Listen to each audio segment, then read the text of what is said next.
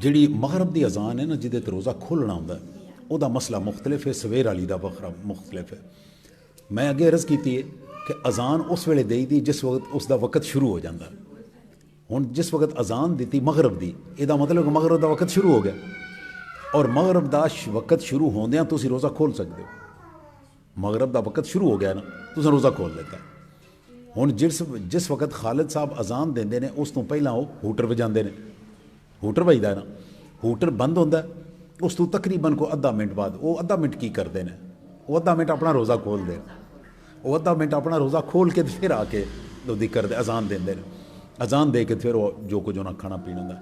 ਇਸ ਵਾਸਤੇ ਜਿਸ ਵਕਤ ਹੂਟਰ ਹੋ ਗਿਆ ਤੁਸੀਂ ਉਸ ਵਕਤ ਰੋਜ਼ਾ ਖੋਲ੍ਹ ਸਕਦੇ ਹੋ।